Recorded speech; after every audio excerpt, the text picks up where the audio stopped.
حضرت انس بن مالک رضی اللہ تعالی عنہ روایت فرماتے ہیں کہ میں نے نبی کریم صلی اللہ علیہ وآلہ وسلم کو فرماتے ہوئے سنا، یہ رمضان تمہارے پاس آ گیا ہے، اس میں جنت کے دروازے کھول دیے جاتے ہیں اور جہنم کے دروازے بند کر دیے جاتے ہیں اور شیاطین کو قید کر دیا جاتا ہے۔ محروم ہے وہ شخص جس نے رمضان کو پایا اور اس کی مغفرت نہ ہوئی، کہ جب اس کی رمضان میں مغفرت نہ ہوئی تو پھر کب ہوگی۔ اس روایت کو مجموع الزوائد میں نقل کیا گیا ہے۔ ناظرین اکرام، ملت اسلامیہ کے لیے رمضان المبارک ایک سالانہ تربیتی پروگرام کی حیثیت رکھتا ہے۔ یہ روحانی ٹریننگ کا مہینہ ہے۔ اگر اس مہینے میں ہم نے کامیاب ٹریننگ حاصل کر لی تو باقی 11 مہینوں میں بھی کامیابی ہمارے قدم کی رہے گی۔ ہاں، اگر اس ایک مہینے میں ہم ٹریننگ میں ناکام ہو گئے تو بعد میں کامیابی حاصل کرنا بہت مشکل ہو جاتا ہے۔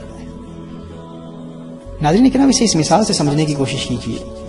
دیکھیے، اگر کوئی باکسر کسی باکسنگ رنگ میں بغیر کسی مد مقابل کے ایک راؤنڈ میں صرف پنچنگ بیگ کو پنچ کر رہا ہو اور اسٹیمنا اس کا اس قدر کمزور ہو کہ بغیر کسی دوسرے باکسر کے صرف پنچنگ بیگ کو پنچ کرتے ہوئے وہ تھک جائے اور کھڑا نہ رہ سکے اور دعویٰ یہ کرے کہ باقی 11 راؤنڈز میں دوسرے باکسر کو بھی ہرا دوں گا، تو آپ کہیں گے نادان انسان، بغیر کسی مد مقابل کے، بغیر کسی مخالف کے، بغیر کسی اپوننٹ کے تو ایک راؤنڈ میں بھی کھڑا نہیں رہ سکتا، تو باقی 11 راؤنڈ میں جب تیرا مد مقابل تجھے مار رہا ہوگا تو اس کا مقابلہ کیسے کرے گا؟ ناظرین کرام، اسی طرح سال کے 12 مہینوں میں یہ ایک مہینہ ہے رمضان المبارک، جس میں ہمارا دشمن قید کر دیا جاتا ہے۔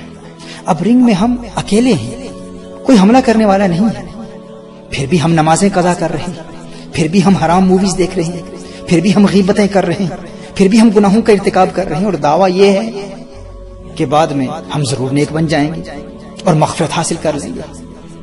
تو کوئی بھی سمجھدار شخص کہے گا کہ جب رمضان شریف میں شیطان بند ہے، کوئی حملہ کرنے والا دشمن ہے ہی نہیں، تو پھر بھی گناہوں کا ارتکاب کر رہا ہے۔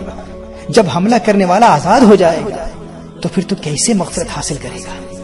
اسی لیے میرے آقا صلی اللہ علیہ وآلہ وسلم نے ارشاد فرمایا، محروم ہے وہ شخص جسے رمضان ملا لیکن مغفرت نہ ملی۔ اگر رمضان میں مغفرت نہ ملی تو پھر کب ملے گی؟ تو آئیے ناظرین کرام، اس پاک مہینے میں ہم اپنے آپ کو اس قدر مضبوط بنا لیں کہ باقی 11 راؤنڈز میں شیطان پر غالب آ جائے۔ اللہ جل وعلا سے دعا ہے کہ خلاق کائنات ہمیں اس پاک مہینے کی قدر کرنے کی توفیق عطا فرمائے اور اس پاک مہینے میں شریعت مطہرہ کے احکام پر عمل کرنے کی توفیق عطا فرمائے۔ آمین۔